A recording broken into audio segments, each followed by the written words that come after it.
გამარჯობათ ძვირფასო ტელემაყურებლებო და რადიო მსმენელებო. ეთერშია გადაცემა ჩინური პანორამა. მე მისი წამყვანი სინძიანის უნივერსიტეტის ექსპერტ კონსულტანტი პროფესორი ბადრი ნაჭყებია. მოგესალმებით თქვენ. და მოგესალმებით ახალ დროში იქიდან გამომდინარე როგორც გაგაფრთხილეთ ჩინური პანორამა დღეიდან იქნება ახალ დროს გავა ეთერში ეს არის ყოველი სამშაბათი 18 საათი და 30 წუთი. მე იმედს გამოვთქვამ რომ ეს დრო მოხერხებული იქნება ჩვენი მაყურებლისთვის და რადიო მსმენელებისთვის ვინც პერიოდულად ჩვენ გადაცემებს სხვათა შორის ძალიან გთხოვთ აი ამ ჩემ მიმართ წერილებში და კითხვებში რომელსაც სვამთ აუცილებლად გვითხრით ამაზეც თუ როგორ უყურებთ თქვენ ამ დროის გადმოტანას ამ პერიოდში მე მგონი ასე ვთქვათ სამუშაო შემდეგ ძალიან მოხერხებული დროა და ჩვენ გავაგრძელებთ ჩვენ ურთიერთობას ამ ფორმატში და ამ დროს და ისევ ჩვენ ახალ და საინტერესო სტუმრებთან ერთად გვექნება საკმაოდ ცნობადი გადაცემები, რომელიც ასახული იქნება როგორც აუდიოვიზუალურად, ისე წერილობით სხვადასხვა ფორმატში, ამიტომ მე გთხოვთ გაგებით მოიკიდოთ ჩვენ ამ დროის გადატანას და ვითანამშრომლოთ ამ რაკურსით. ძვირფასო მეგობრებო, თქვენ იცით რა დიდ ყურადღებას უთმობთ ჩვენ კულტურას, მაგრამ ზოგადად ჩვენ აი ძალიან ხშირად გვეკითხებიან ჩინურ კულტურაზე თუ რას წარმოადგენს ეს ჩინური კულტურა და ზოგადად მის თავსებადობას მსოფლიო კულტურასთან დაკავშირებით. ამ საკითხთან დაკავშირებით ჩვენ გვჭირდებოდა სერიოზული სპეციალისტის კონსულტაცია და მოწვევა გადაცემებში და თქვენ ალბათ უკვე არაერთხელ გინახიათ ეს პიროვნება, რომელიც ჩვენ ახლა დაპატიჟებული გვაქვს სტუდიაში, პროფესორი ფილოსოფიის მეცნიერება და დოქტორი ბატონი თემურ ფაჩულია, ახლა იცით რა არის მისი რეგალიების ჩამოთვლა რო დავიწყოთ, ალბათ ნახევარი გადაცემა არ ეტყობა და აი მოკლედ დეფიციტურად ამითი შემოვიფარგლეთ. ბატონო თემურ, უღრმესი მადლობა თქვენ უკვე ჩვენი გადაცემის დიდი მეგობარი ბრძანდებით, ჩვენი ტელემაყურებლები და რადიო მსმენელები ყოველთვის აღნიშნავენ ამ საინტერესო გადაცემას თქვენთან, მაგრამ სანამ ჩვენ გადავალთ ზოგადად აი ქართულ და ჩინური კულტურის თანხვედრაზე, განსხვავებებზე, ზოგადად როგორც თქვენ ცნობილ ფილოსოფოს, მე მინდა რომ რამოდენიმე სიტყვა ზოგადად კულტურას დაუთმოთ და გითხრათ აი ზოგადად სანამ ჩინურ კულტურაში შევალთ, რას წარმოადგენს კულტურა, კულტურის დეფინიცია თუ შეიძლება, აი აქედან დავიწყოთ და მე გავშლით საუბარს. მადლობა კიდევ ერთხელ მობრძანებისთვის. პირველ რიგში მოგესალმებით ბატონო ბადრი, პირადად თქვენ და თქვენს ტელემაყურებლებსა და რადიო მსმენელებს. მე ახლა პირველად არა ვარ აქ უკვე მე რამდენად თანამშრომლობ თქვენთან და უაღრესად საინტერესო ფორმატია ეს გადაცემების და ამიტომ ყოველ საინტერესოა თქვენთან დიალოგში შესვლა და კონტაქტი, კავშირი თქვენს ტელემაყურებლებთან და რადიო მსმენელებთან. ეხლა თქვენ ძალიან დროული და საინტერესო კითხვა დასვით. თუ რა არის კულტურა? რასთან გვაქვს საქმე? რა არის ეს კულტურის ფენომენი? ჩვენ ეს ტერმინი უამრავჯერ გვჭრის ყურს. ყველგან ხდება ეს ყოფაცხოვრების ნებისმიერ დონეზე უამრავჯერ ვახსენებთ ამ ტერმინს, ამ ცნებას, კულტურას. მაგრამ რეცეფციის დონეზე ჩვენ აი ამ ცნების მიმართ ანალიტიკას არ ვახდენთ. ანუ აპრიორი გესმის რომ აი ეს თითქოს და მიღებულია, დამკვიდრებული რამ არის, მაგრამ სინამდვილეში მეცნიერული რეცეფცია მასზე ნაკლებად გვიწარმოებია. არადა როგორც ფილოსოფია, ასევე ნებისმიერი მეცნიერება ორაზროვნებას ვერ იტანს. ყველაფერი იწყება ცნებათა დაზუსტებით. ყოველ შემთხვევაში ფილოსოფოსი ამას აკეთებს. ეხლა ჩვენ ეს ორაზროვნება რომ მოხსნათ, ამიტომ უშუალოდ უნდა შევეხოთ აი ამ ცნებას. რა არის კულტურა? ეს ლათინური ძირის სიტყვა, ლათინური წარმომავლობის სიტყვა ნიშნავს დამუშავებას. მაგრამ ძველ რომში, აი კატონი და კიდე სხვები, პირველ რიგში აქ გულისხმობდნენ აგროკულტურას, ან მიწადმოქმედებას. და კატონი აი ანდერძივ უტოებს რომაელებს, რომ არ მოწყდნენ მიწას.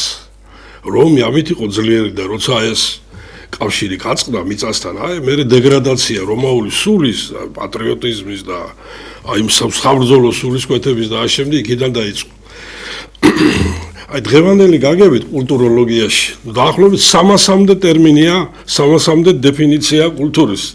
ეხლა ჩვენ ამას ყველას ვერ გამოვედევნებით აქ, მაგრამ სამუშაოდ ჩვენ შეგვიძლია ავიღოთ რამოდენიმე მათგანი. პირველი, ის რომ კულტურა ეს არის გაადამიანურებული ბუნება.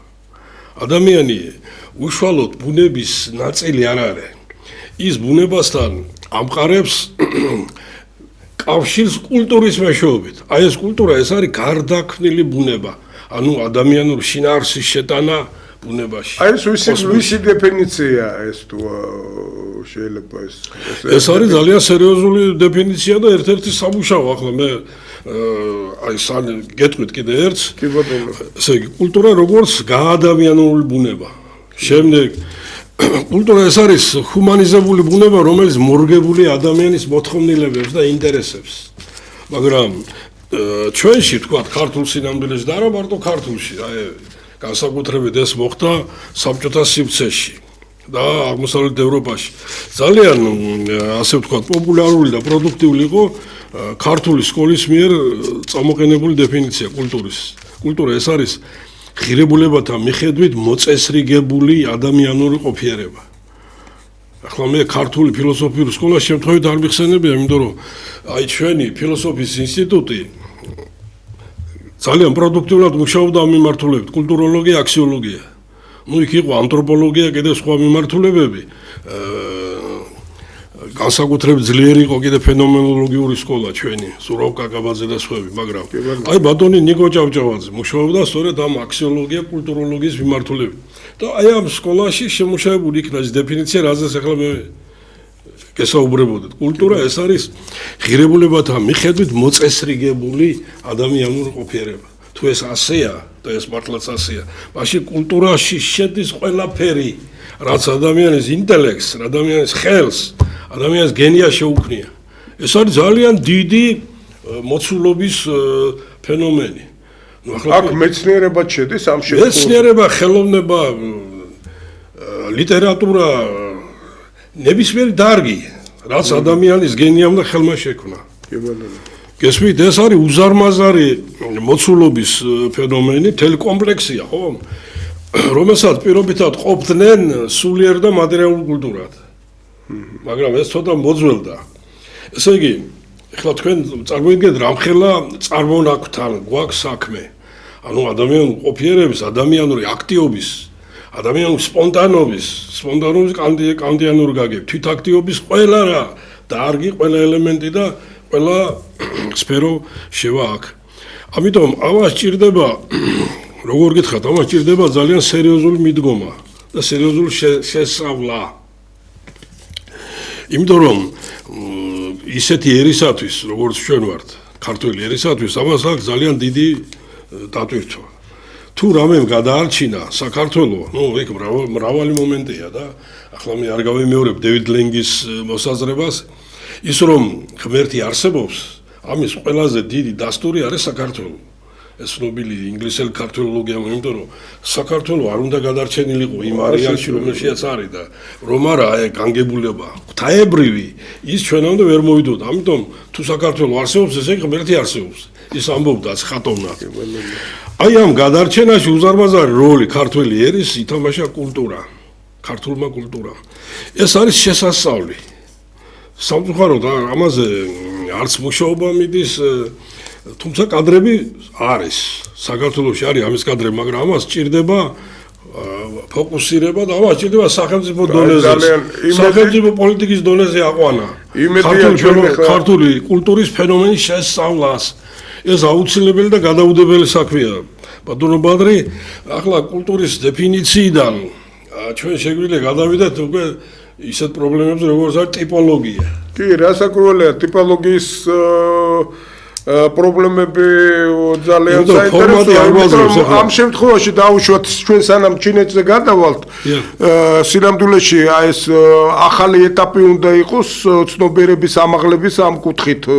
თუ რას წარმოადგენს ეს განსხვავებული კულტურა, იმიტომ რომ ბევრს დავუშვათ ჩვენ სიტყვას აგროკულტურასაც ვხმარობთ, აი კულტურაზე ბევრი იმაში, მაგრამ სინამდვილეში აი ალბათ ტიპოლოგია ამას გამოყოფს. აი ძალიან საინტერესო იქნება. თუ ამაზეც ვილაპარაკებთ. ესე იგი, აქ როდესაც კულტურის ტიპოლოგიაზე მიდის საუბარი, აქ უკვე აი თქვენ უკვე ახსენეთ და დაინტერესდით მეცნიერების ის წარმომადგენლები, ვინც ამაზე მუშაობდნენ, ხო? აქ არის პირველ რიგში ოსვალდ შპენგლერი. აი პირველმა იმან დაასვა ეს საკითხი, კულტურის ტიპოლოგიის პრობლემა. ის გამოყოფდა 8 კულტურის ტიპს და აქედან მოდის უკვე ის ტიპოლოგია, რომელიც მან ჩამოაყალიბა თავის გენიალურ და განთქმულ საეტაპო ნაწარმოებში დასავლეთის დაისი.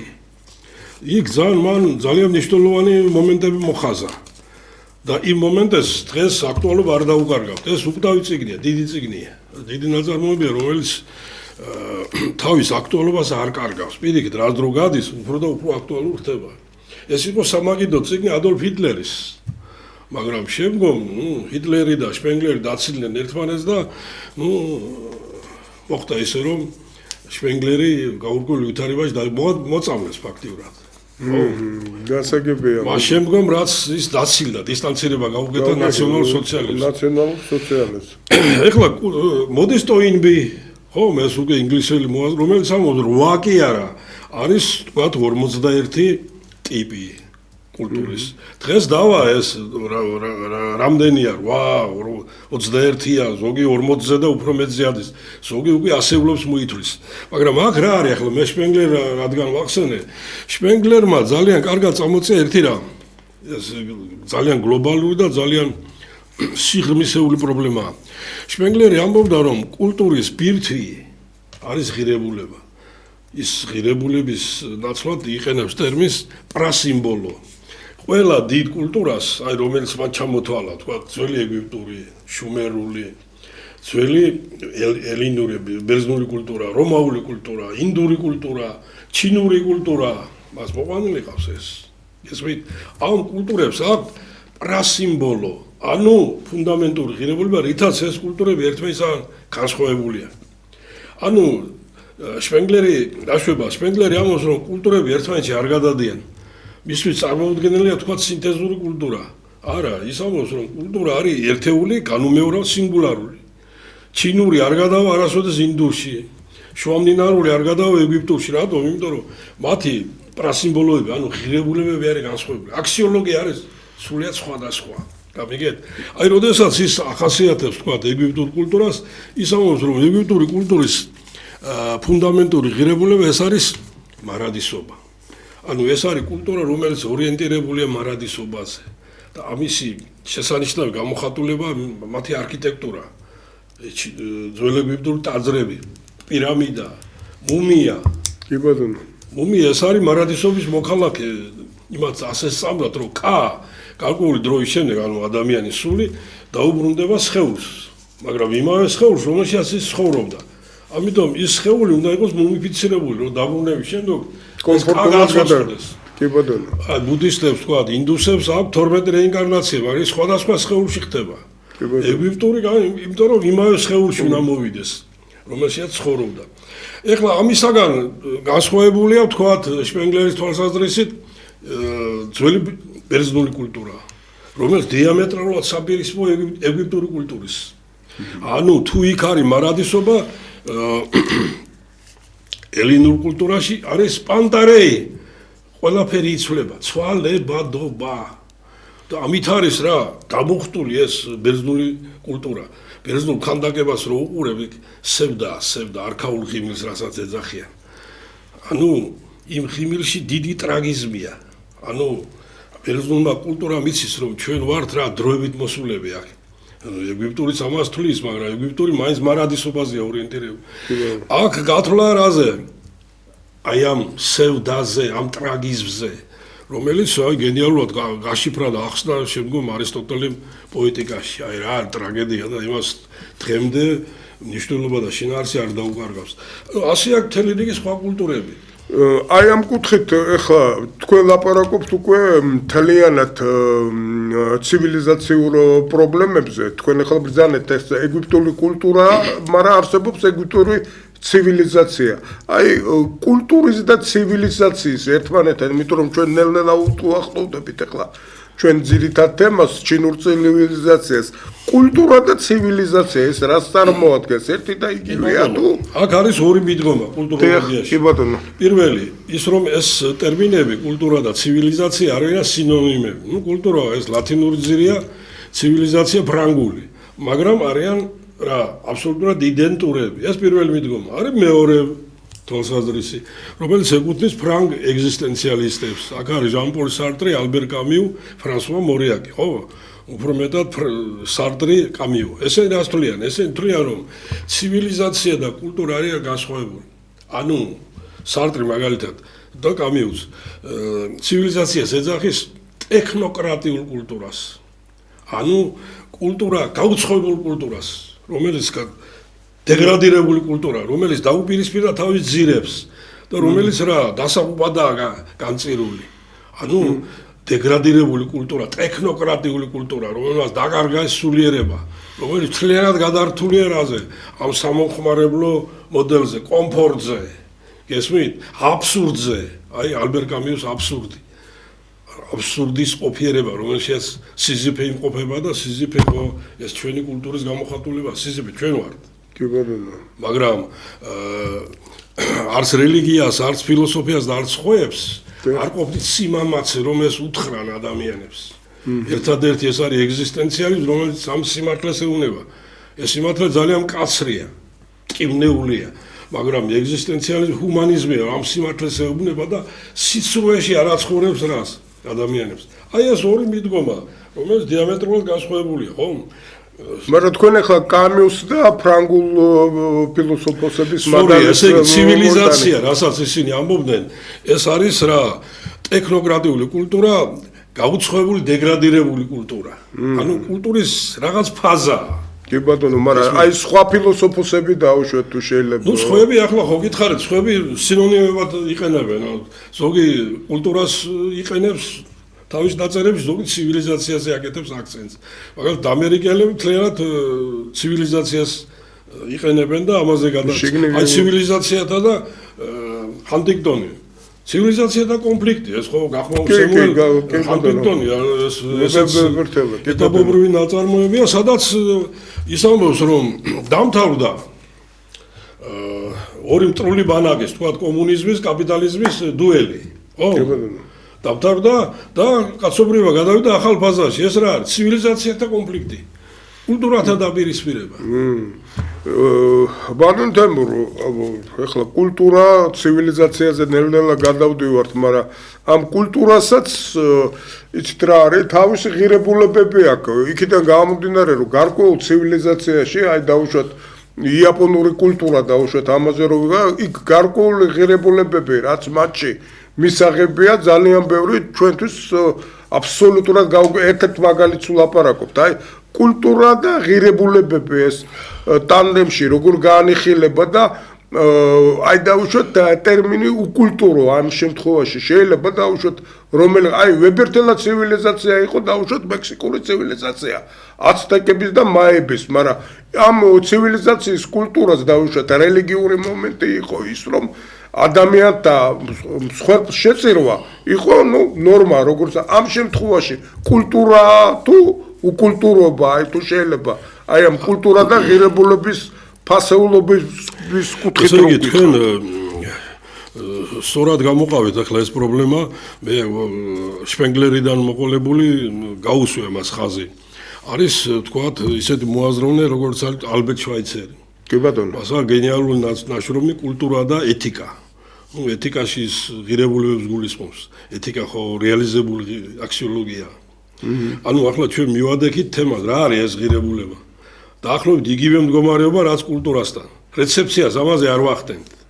საუბრობთ ღირებულება, მაგრამ არ ვიცით რა იგულისხმება მას.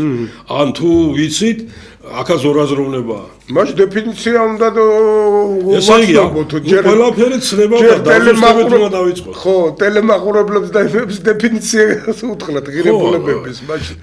მე არასწორად დავსვი საკითხი ეს. ღირებულება არის ნორმა, რომელიც ძალიან ზოგადი განმარტებით. ღირებულება არის ნორმა, რომელიც აწესრიგებს ჩვენს ყოფიერებას, რომელიც ადგენს ადამიანის ცხოვრების წესს. ღირებულების გარეშე, ღირებულებათა იერარქიის გარეშე ადამიანი ვერ იქნება ადამიანი. ანუ ადამიანად ჩამოყალიბების პროცესი ეს თვითონ დამოკიდებულია აქსიოლოგიაზე, ღირებულებაზე.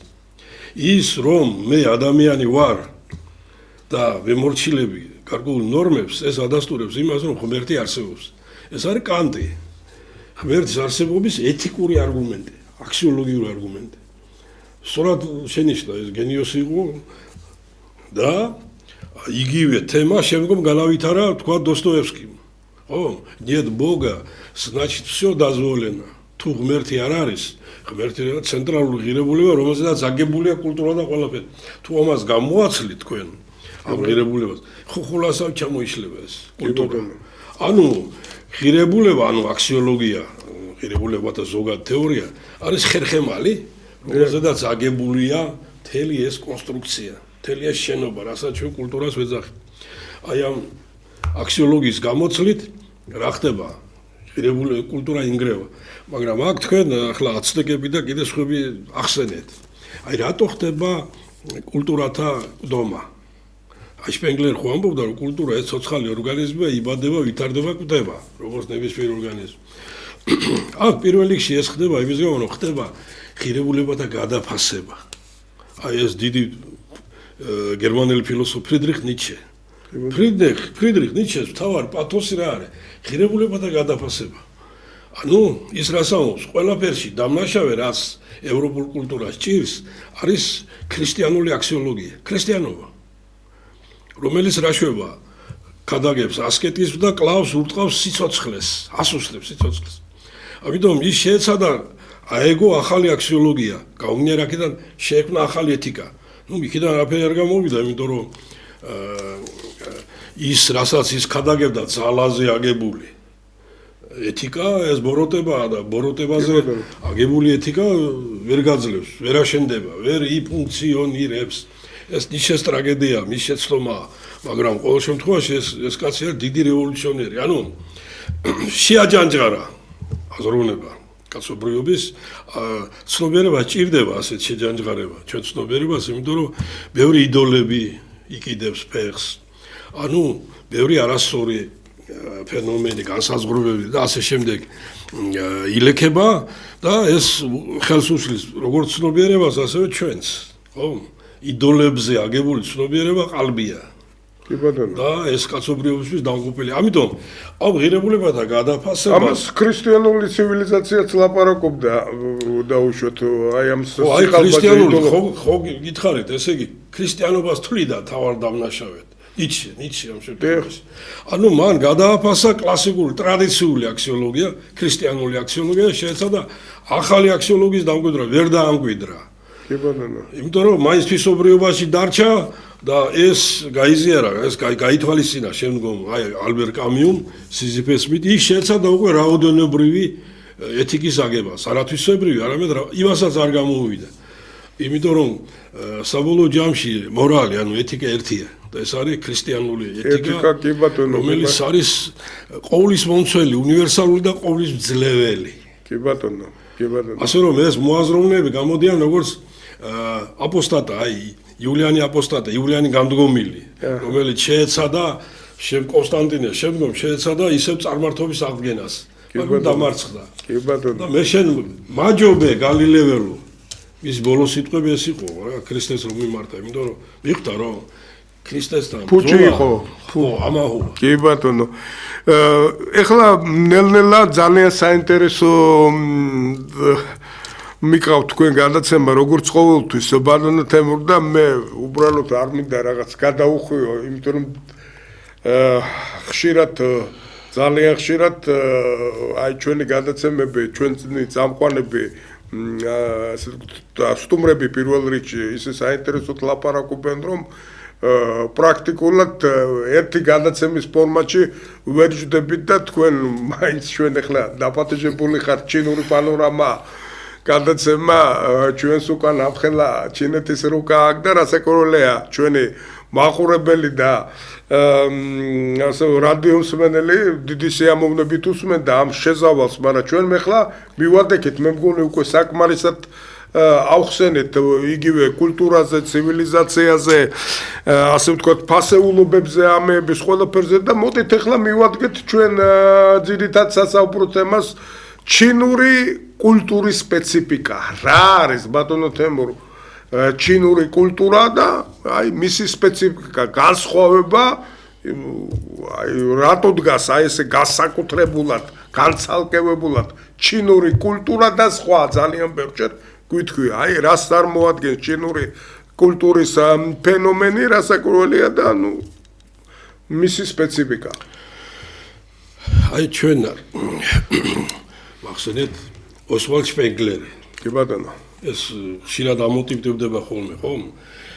როდესაც ის იხილავდა აი ამ ტიპოლოგიაში 8 ტიპს კულტურის, ხო? მე ხო გითხარით თითეული დაახასიათა.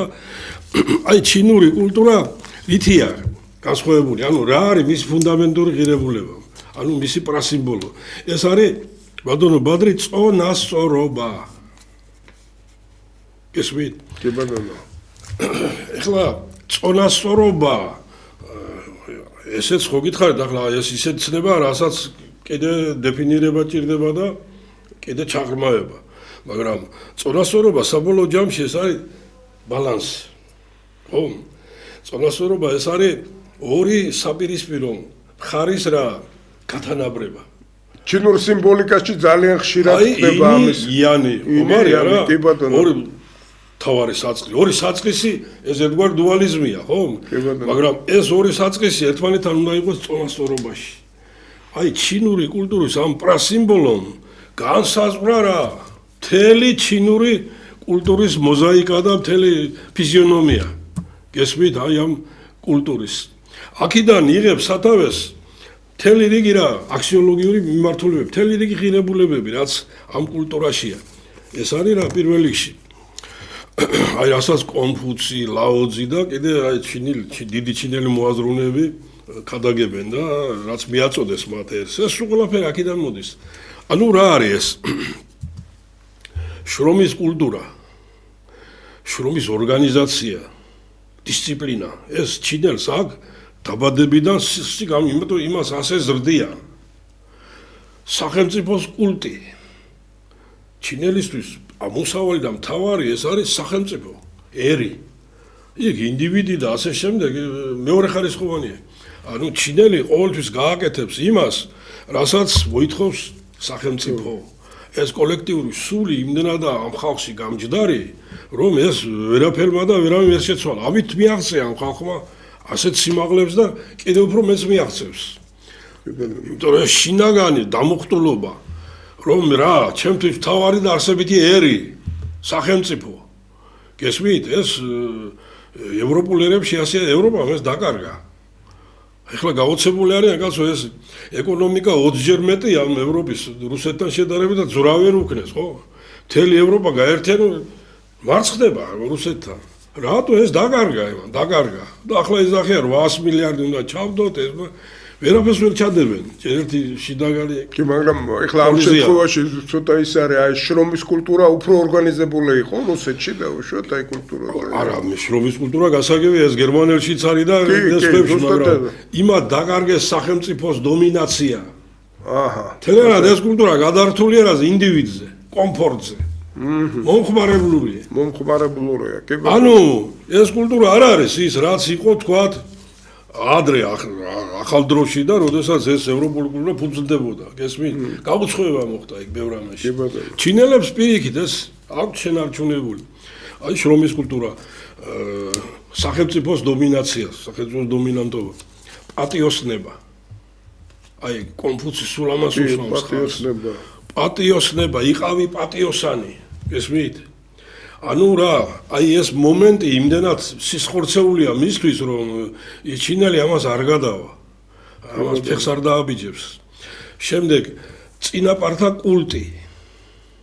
აი ეს ძალიან სერიოზულია. ეს არის მოგითხრათ ახლა ეს ჩინური 9 წელია ვაკვირდები ჩინეთში, უბრალოდ აი საოცრება, აი ქართული ოჯახი იმით იყო ძლიერი ისტორიულ საქართველოში, რომ იქ 3 თაობა, 3-4 თაობა ერთმანეთის გვერდით იზრდებოდა და მაგალითს იღებდა. ჩინეთი ეს არის. კი ბატონო. შემდეგ უხუცესთა კულტი, განსაკუთრებით მამის კულტი. კი ბატონო. მთელი აზია ეს ჩინეთის გავლენა, აი კორეას და კიდე სხვა. მამა არის შეუვალი ავტორიტეტი. კი ბატონო. ანუ შვილმა მამის ავტორიტეტი არ უნდა დაჩრდილოს. ამას ძალიან დიდი მნიშვნელობა ჰქონდა გარკვეულ პერიოდში, მაგრამ ამან მერე ნეგატიურადაც იმუშავა. საქართველოს საპირისპიროდაა მოწყობილი. ის ურჩევნია მამულსა, რომ შვილი სჯობდეს მამას. შვილმა, ანუ მომავალმა უნდა აჯობოს მამას. აი ჩინეთი ამან ერთგვარად დააკომპლექსა. იმიტომ რომ ხალხი რომელსაც გამოიგონა დენთი, კომპასი, ქაღალდი, სტამბა გუტენბერგზე ადრე შექმნეს მაგას სტამბა. ოღონდ იქ ლინოტიპი არ იყო, იქ სხვა პრინციპი იყო. ნაყინი და რა ვიცი 1000 ფულის ერთეული, კი ბატონო, ფულის ერთეული. ეს ხალხი რა ქნა, აი ამ მამის კულტის გამო ნელ-ნელა გესმით, დაკონსერვდა, სტაგნაცია მოხდა. ანუ ის განვითარება ჩინეთი მსოფლიოს ნომერ პირველი სახელმწიფო. სადაც აი ვერცხლის კულტია, ვერცხლის კულტურაა ეს, ვერცხლის. კი ბატონო. თვარის კალენდარია, ხო? ეს კულტურა დაკნინდა და აი მე-19 საუკუნეში რა მოვიდა, ხო ნახეთ. ინგლისმა რა დამართა. კი ბატონო. ბატონო თემურ, ეხლა ჩვენ სანამ იცით რა არის ერთ-ერთი შემდეგი შეკითხვა მაქვს ჩინურ და ქართულ კულტურის თავისებურებებზე, მაგრამ მანამდე პატარა რემარკა რო გავაკეთოთ ქართულ კულტურასთან დაკავშირებით თუ შეიძლება. ბატონო, ახლა ეს ჩვენ რა ქვიან, ფორმატი არ გვაძლევს ამის საშუალებას, რომ კიდე გამოწვევით ვილაპარაკოთ, აქ უამრავი ის არის აქ. ჩინური აქსიოლოგია ეს არის ამ უწურავი თემა. გესმით? აი ინოვაცია და ტრადიცია. აი ის რაც ყოველთვის საინტერესო იყო მამებისა და შვილების ბრძოლა. ეს უამრავი რა არის ამასთან დაკავშირებული, მაგრამ ახლა ფინიშის სტორზე გავდივარ ჩვენ და ამ ქართულ კულტურასთან შეხების წერტილები რაშია. ზოგი ავტორი თვლის რომ მცირე ერებს მაგალითად კულტურა არ აქვს. რაღაც შორს წავიდა შპენგლერი ვა კულტურას ასახელებს ამხელა მსოფლიოში. ხო? როგორ არის? ვაგერ გაცილებით მეტია. არა, მე იასპერსი მოდის და იასპერსი უსწორებს, რომ კულტურები არ არიან გამიჯნული ერთმანეთისაგან ჩინური კედლით. ხდება კულტურათა თანამშრომლობა, ურთიერთგამდიდრება და მან წამოწია წინ ღერძული დროის თეორია. ეს გასაოცარ რაღაცებია. აი ისე კულტუროლოგიასთან მივდივარ ჩვენ ეს უაღრესად საინტერესო რამ არის. ეხლა ეს ქართული კულტურა რა არის? ქართული კულტურას როგორ არ აქვს არსებობის უფლება, ეს არის უძველესი და უმდიდრესი კულტურა და მსოფლიო კულტურა, ცივილიზაცია, მსოფლიო კაცობრიობა. აი ამ ქართული კულტურის გარეშე გაღარიბდებოდა. რა ძებს ახლა აქ? რა ფუნდამენტური ღირებულება აქვს ქართულ კულტურას ესეთი? ეს არის სიყვარული. თქვენ ახლა თავისებურებებზე გადავედით, ხო, ფაქტია? აი ხო, ახლა ჩინური სპეციფიკაზე ვისაუბრეთ ახლა, რაც კი ბატონო, ხო, ახლა ქართულსაც კი ბატონო, უნდა შევეხოთ რამოდენიმე სიტყვით. ქართული კულტურის პრასიმბოლო, ანუ მის ფუნდამენტური ღირებულება არის სიყვარული. ეს არის სიყვარულზე აგებული კულტურა. აი უცხოელები რომ ჩამოდიან, პირველ რიგში უკვირთ რომ როგორი სითბოა კაცო ამ ხალხში, ამ პატარა ერში. როგორი სიყვარულია მათში. როგორიცაა სტუმრის მიღება, გადავყვებით, ხო? და სპექტაკლებს დგამდით და გარკვეულწილად ინერციით ეს ახლაც გრძელდება. უკვირთ იმათ, სამხრეთის ხალხებს საერთოდ ასეთი სითბოთი გამოირჩევება. ეს საქართველოს თვით იტალიელსაც უკვირს და ბერძენსაც და ვინ ჩავი ესპანელსაც. კი ბატონო. იქ სულ სხვა რაღაცა, იქ მერკანტილიზმი და პრაგმატიზმია იქ, მაგრამ ჩვენში ეს გული და ეს სიყვარული არაა ჯერჯერობით, მადლობა ღმერთს გაციებული. როცა ეს მოხდება, თუ ეს მოხდა და ღმერთმა უკნას, მაშინ ქართული კულტურა დაიმსხვრება. კი ბატონო. დაიღუპება, აფეთქდება. ამიტომ ამ სიყვარულს ჭირდება რა გაფრთხილება. ამიტომ თქვი მე ახლა რომ სახელმწიფო უნდა იყოს ამაში ანუ სახელმწიფოური პოლიტიკა ჭირდება მას. ამის შესწავლას, ამის საფრთხეების და გამოწვევების რას, არიდებას. ერთ სიტყვით, აი ეს სიყვარულის კულტურა, რის მეშვეობითაც საქართველოს არის სიყვარულის ოაზისი. თანამედროვე მსოფლიოს. დასავლეთს რატო უდგას ახლა აქსიოლოგიური კრიზისი? უდგას იმის გამო, რომ იმას ჭირს აფილია. ანუ დასავლეთმა დაკარგა სიყვარულის უნარი. დასავლეთ გაცივდა. გზნობები, გული გაცივდა, იქ სულ სხვა ურთიერთობა. ანუ იქ შვილი თუ სახში მიდის, წინასწარ უნდა შეატყობინო შობელს და მთელი რიგი საკითხები, წინასწარ შეათანხმოს. პროტოკოლია იქ ყველაფერი. გამზადეთ ახლა პროტოკოლის კულტურა ახლა ის დასავლური კულტურა. პროტოკოლის კულტურა. აი ჩვენ ეს არ გვაქვს საბედნიეროდ, არ გვაქვს, იმიტომ რომ აქ ეს სიყვარული ზეობს. ანუ ეს სიყვარულის გამო ეწამა ქართველიერი. აი ქრისტესთან, ქრისტიანობამ რატო გაიმარჯვა აქ ასე და რატო მოიყარა? იმიტომ რომ ქრისტიანობა სიყვარულის რელიგიაა. ხო? გიყვარდეთ ერთმანეთი, არა? პავლე მოციქული, იოანე მოციქული, სულ ამას გვეუბნება, გიყვარდეთ ადამიანებო, გიყვარდეთ ქრისტესო, რაში მდგომარეობს შენი რჯულის თავარი პრინციპი და ისე უნდა გიყვარდეს ღმერთი შენი უმეტეს ყოვლისა და გიყვარდეს მოყვასი შენი ვითარცა თავისთვის. ანუ ეს სიყვარულის რელიგია და ამიტომ ყარად გაიდგა აქ ფეხი. ხო, იმიტომ არ ჩვენ არც ინკვიზიცია ვიცით, არც სხვაგვარად მოაზროვნეთა დევნა ვიცით. ესა ტოლერანტობის, შემწყნარებლობის და სიყვარულის ქვეყანა. ამან გაგვაძლებინა, ამან მოგვიყვანა და აი რო დააგვირდე რუსთაველს, აი გიყვართ თქვენ ეს ვეფხისტყაოსა, რო დააგვირდე ქართულ ფოლკლორს. ყველა ადამიანის შვილი ვართ, თათარიც ჩვენი ძმა არის. თუ ქალი გეტყვის დობასა, ის უკეთესი და არის. ახლა თათარი თქვენ იცით რა, კრებსით სახელია მტრის, ხო?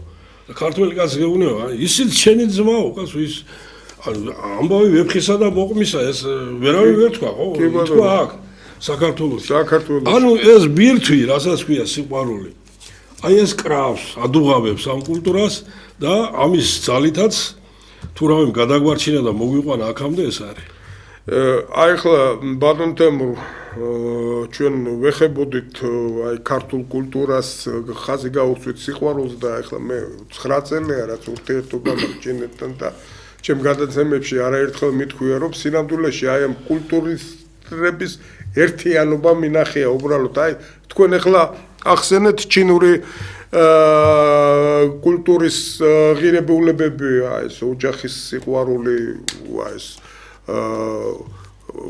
ესე იგი შრომის სიყვარული, სახელმწიფო სიყვარული, მაგრამ აი აქ იცით აი ჩვენ შეხების წერტილებზე მინდა შეგეკითხოთ იქიდან გამომდინარე რომ აი ამ სიყვარულის თემატიკას აი განსაკუთრებით დავუშვათ მე აღმინიშნია რომ აი ბებია და ბაბუების და შვილიშვილების ურთიერთობა, რასაც მე ჩინეთში ვაკვირდებოდი და ვაკვირდები ერთხელ, რაღაც განსხვავებული ფენომენია. აი ელემენტარულად უბრალოდ დღესაც თქვენ რო დააკვირდეთ, აი სადმე ჩინელები თუ შემოვიდნენ და იქ ქართველი ბავშვი თუ შემოიყვანეს, დიდია თუ პატარა, როგორ დაეხვევა ამ პატარა ბავშვს ჩინელი, როგორ უნდა რომ გაართოს ეს ბავშვი, დაეხმაროს მშობელს და ასე შემთხვევით და აი შემდეგი შეკითხვა იქნება ახლა ქართული და ჩინური კულტურების შეხების წერტილები, აი თქვენ როგორ უყურებთ ამას და რას შეიძლება ჩვენ გავეხმაროთ ჩინურ კულტურას გამდიდრებაში და რითი შეიძლება ჩვენ გამდიდრდეთ ჩინელებისგან. ნუ ახლა ობივატელისთვის ეს ცოტა უცნაურად მოჩანს ბატონო ბადრი. იმიტომ რომ 3,5 მილიონი რაც არის საქართველოს მოსახლეობა, ჩინეთის ერთი სოფელია, ხო? ან ერთი ქუჩაა, ბოლო-ბოლო. და ის ვერ გაიგებს ამას, რა შეიძლება ქართული კულტურა დაეხმაროთ, მაგრამ აქ რა სიღრმისეულ მომენტებთან გვაქვს საქმე. აი ჩვენ ახლა მიუახლოვდით თანდათან სათქმელს. აი სიყვარული, კიდე სხვა რა ის რომ ჩინური კულტურა არის არაძალმომრეობითი კულტურა. გესმით? ჩინური იმპერიალიზმი არ არსებობს. ანუ ეს არის კულტურა, რომელიც რაშვება კონსენსუსზე, გესმით? დიალოგზე, მხარეთა ურთიერთპატივისცემაზე, ინტერესების დაბალანსებაზე და გათვალისწინებაზე მუშაობს. ამიტომ ძალდატანებითი, აგრესიული ეს კულტურა არ არის. იგივე მდგომარეობა გვაქვს საქართველოსთან, აქ, ჩვენთან.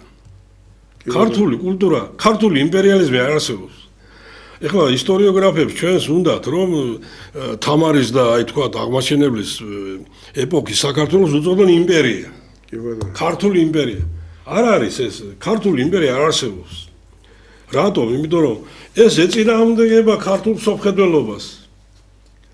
აი იმპერიას შინაგანი კანონზომიერებები აქვს, რაც შესანიშნავად იცოდა აღმაშენებელმა.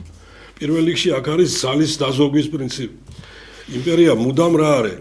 სტატუს კვოთი უკმაყოფილო, ის მუდამ ცდილობს რა ქნას, ენერგია დახარჯოს ახალ დაპყრობებში. ეს ენერგიას ართმევს, მას ამან დაღუპა ეს იმპერიები. შინაგანად გამოფიტა. ეს აღმაშენებელმა შესანიშნავად იცოდა, ამიტომ ენერგია მან მიმართა ისევ ერის შიგნით, გარეთ კი არა. ეს რო გაეკეთებინა, ჩვენ განაფერი არ დარჩებოდა. ანუ ამ ენერგია ნაციონალური, ეროვნული ენერგიის აკუმულირებას შეეცადა, შენახვას შეეცადა და ამით გადავრჩით ჩვენ. აი აღმაშენებლის ფორმულა. მსოფლიო, აი საქართველოს პანკავკასიური სახელმწიფო მან მოაწყო როგორ? ტოლერანტობის პრინციპზე შემოიღო ყმადნაფიცობის ინსტიტუტი, რაც ევროპამ არ იცოდა და ასე შემდეგ. აქედან წამოვიდა ქართული ჰუმანიზმი, პარლამენტარი უამრავი რა, აქედან აქა გაყვანი ევროპაში კი არა, 1265 წელია ინგლისის პარლამენტი, ხო? აგერ ყუთლო არსლანი დასი, მთელი 80 წელი, 1185 წელი. ხომ არა განსხვავება? კი ბატონო. ამას გარდა შინაგანი უამრავი რა არის. ანუ აღმაშენებელი ეუბნება მსოფლიოს. ინტეგრაცია ასიმილაციის გარეშე. აი რაც აქვს თქვა აგრესიულ გლობალიზმს. ის რაშვება, ის ინტეგრაციას ასიმილაციის ხარჯზე აკეთებს, რომ ვესტერნიზაცია უნდა მოხდეს, ამერიკანიზაცია. ანუ ყველა კულტურა უნდა დაემგვალოს ამერიკულს, დასავლეთს. გესმით? ეს დამღუპველია, ეს არასოდეს არ იქნება. ამას მოსდევს ფუნდამენტალიზმი და ის წინააღმდეგობები, რაც აღმოსავლეთშია და სხვაგან, ბუნებრივია. ის წინააღმდეგობები, რასაც თქვა ჩინური კულტურა ახვედრებს. რადგან შეიძლება ახლა ჩინური კულტურა ამას გაყვეს და დაეტა. ანუ ერთი გზა, ერთი სარტყელი, რაც თავმჯდომარე სი ძინპინმა წამოაყენა. ეს არის რეანიმაცია, ანუ გაცოცხლება იმ ფორმულის, რაც აღმაშენებელმა მე-12 საუკუნეში იქადაგა. და რაც დაუტოვა მსოფლიო, აი რომ შეხებას რო ვეძახი ჩვენ შეხებზე უამრავია ასეთი ჩვენს კულტურებს შორის. აქ ჩვენ შეგირდები და მოძრაობები ძალიან საინტერესო ის არის. ხო, დასკვნა ესე იგი. ურთიერთს ვამდიდრებთ. ბატონო ბადრი და აქედან არის იმათ ინტერესი ჩვენდამი. ეს როგორ გითხრათ, ქვეცნობიერში ძევს. ერებსაც აქვს ეს ქვეცნობიერი. თქვენ თუ ამისთვის გარკვეულ სტატიას მიუძღვნით, დარწმუნებული ვარ, რომ ჩინური მხარე ამით დაინტერესდება ახლა. ნუ საინტერესო თემაა. საინტერესო თემაა უბრალოდ, აი ამაზე კვლევა არ ჩატარებულა. ეროვნული ქვეცნობიერი, ეროვნული არაცნობიერი. ამაზე ბევრს არ უმუშავნია, ესეც ეს არის terra incognita. ყამირია ეს. ის ბევრი თემა, რაც მე წამოვწია ახლა ვილაპარაკე, ეს ყამირია, მაგრამ ამას მოერევა, ამას გააკეთებს რა? კულტურის ინსტიტუტი, რომელიც ამ მიმართულებებზე იმუშავებს, საქართველოს და ჩინეთი, საქართველოს და აღმოსავლეთი, საქართველოს და რუსეთი, საქართველოს და ევროპა, დასავლეთ, საქართველოს და ამერიკა. ეს ყველაფერი უნდა დაიდოს. ეს უნდა იქნას შესწავლილი და ეს გამოგვადგება ჩვენ და გამოადგება იმათაც. კი ბატონო, აი დავუშვეთ თქვენ ახლა ის დავით აღმას ჩემთვის ძალიან ასე ვთქვათ საინტერესო იყო ეს პოსტულატი.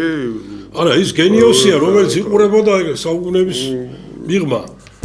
ფაქტიურად ესე იგი მიესადაგა აღმაშენებლის პოლიტიკა. აი, თავმჯდომარე სინის ეს თქვენი პოსტულატი ძალიან თავმჯდომარე სის რა, გაცხადებულ იმას, კაცო, ტელეკონცეფცია წამოაყენა. აუცილებლად ცალკე ბერე შეგხვდებით თქვენ და ამას უფრო დეტალურად ჩავეცერ, რომ ეხლა უახლოესი ვიზიტი რომ ექნება მე ჩინურ უნივერსიტეტში ამაზე მოვყვები. ძალიან დიდი მადლობა უბრალოდ აი ამ თემასთან დაკავშირებით. ჩვენ ბატონ თემურ რასაკურველია ახლა თქვენ ბრძანეთ რომ ჩვენ 3 მილიონი ნახევრიანი ერი ვართ იქა ვებერთელა ცივილიზაცია და მილიარდ ნახევრიანი სახელმწიფო სადაც 90% ერთი ერის წარმომადგენელია ხანელებია, მაგრამ პრაქტიკულად კიდევ ერთხელ თქვენ აღნიშნეთ რომ ეს იმპერიული ერი არ არის და მას ძალუც ასე ვთქვათ კულტურული თანამშრომლობა აი ელემენტარულად თქვენ პატარის პატივცემას მე რო ვაკვირდებით ერთხელ გავაკეთე ესეთი დედუქტიური ანალიზი ვიზიტების ჩინეთში და თქვენ წარმოიდგინეთ აი პატარა ქვეყნის წარმომადგენელი რო ჩადის როგორ ხვდებიან და დიდი ქვეყნის წარმომადგენელს თითქმის განსხვავება არ არის აი მე მინდა თქვენ იცოდეთ რომ ამაში ჩემი წვლილიც არის თავის დროზე ბატონი ღარიბაშვილის ვიზიტი რო იყო იმაში ჩინეთში მე ერთი თვით ადრე ჩენგდუში რო ჩავივედი იქ ვიყავი რასაკურველია აი უნივერსიტეტში რეკომენდაციებიც იყო მიცემული ყველაფერი და თქვენ ნახეთ როგორ დახვდნენ უბრალოდ ჩვენ პატარა ქვეყნის პრემიერ მინისტრს და ასე ვთქვათ როგორი ყურადღება გამოიჩინეს ამიტომ იგივე პატივს მიაგებენ ისე დიდ სახელმწიფოს დაუშვათ როგორიც არის საფრანგეთი დაუშვათ აი ახლა რო იყო ესპანეთის პრემიერ-მინისტრის ვიზიტი თითქმის იგივე დონეზე იყო როგორც ჩვენი პრემიერ-მინისტრის ვიზიტი აი დახვედრის თვალსაზრისით ბატონო თემურ რასაკურველია ახლა ჩვენი დრო განსასრულია და სულ რამოდენიმე წუთი დაგვრჩა ჩვენი გადაცემის დასრულებამდე ეხლა მე მინდა თქვენ შეგეკითხოთ აი თქვენი ხედვა აი ძალიან მოკლედ თუ შეიძლება რო გითხრათ აი თქვენ რას მიაქცევდით რა რეკომენდაციებს უფრო მისცემდით ყურადღებას ჩვენი თანამშრომლობის პერსპექტივები აი ამ კულტურის საკითხზე თქვენ უკვე შეეხეთ ამ თემას მაგრამ თუ შეიძლება კიდევ რამოდენიმე სიტყვა რო გითხრათ ჩვენ ერთგვარად განვიცდით დეფიციტს ინფორმაციის დეფიციტს ჩვენ ძალიან ცუდად ვიცნობთ ჩინეთს. ჩინურ კულტურას. ბუნებრივია დაახლოებით იგივე მდგომარეობა იქაც. ამ მიმართულებით ეს ინფორმაციის ღიაობა უნდა მოხდეს. ანუ ეხლა რაზეც მე ვილაპარაკი აქ ამ აქსიოლოგიის, ამ კულტუროლოგიური მონაპოვრების რა ექსპორტი კი ბატონო, იქითკენ და აქითკენ გასაგებია. მოხდეს ორივე მიმართულებით. გესმით რომ კულტურა აახლოებს, აქსიოლოგია აახლოებს ადამიანებს. ამაზე დიდი ხიდია, ამაზე დიდი სასწაული ერებს შორის არ არსებობს. ამიტომ ამ მიმართულებით არის სამუშაო. ცუნცი იხდის ორჯერ და უფრო მეტჯერაც. აქ თანხის დანანება არ შეიძლება. კი ბატონო.